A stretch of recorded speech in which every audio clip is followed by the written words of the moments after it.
السلام علیکم ورحمت الله وبرکاتو. زما نوم نعمت الله دی او زه پېښور نه راغلی. زما فراغت تقریبا 2019 کال کې د دارالعلوم حبیبیه نه شوی ده.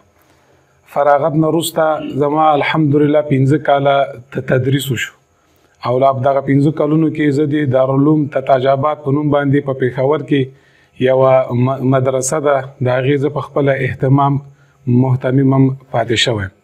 له فراغت نه وروسته زما په ژوند کې یو لوی ارمان دا و چې زه تخصص وکړم. نو هغه ارمان پوره کېدونکی ځکه نه و چې زموږ په ژوند کې ډېر زیات مشکلات او نور داسې مصروفیات ول.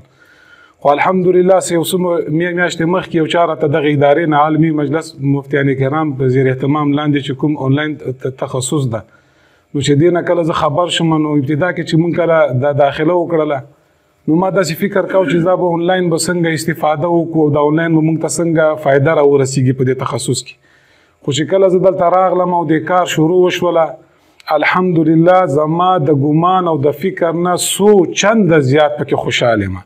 او ما چې څومره فکر او سوچ ځان سره کاوه چې دومره فایده به ما ته راورسېږي، دا له زړه نه وایم بالکل، چې هغې نه څو چنده زیاته استفاده ما کړې ده. او ډېر نور نه غټه خبر ده چې دلته مونږ ورکشاپ ته راغلو، د اساتذه کرام مې ولیده، نو د خپل زړه خبره چې وکړم، انتهایي متواضع استادان او انتهایي دومره لوی مفتیان کرام زمونږ په اساتذو کې راغلل چې دا زمونږ په ژوند کې بالکل په تصور کې نه تېرېده.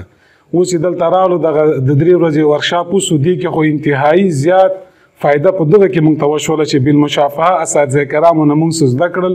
او زه امید لرم چې هر څوک دغه ادارې ته راشي نو هغه به یو بالکل یو جید مفتي ورنه جوړ شي انشاءالله. وما علینا.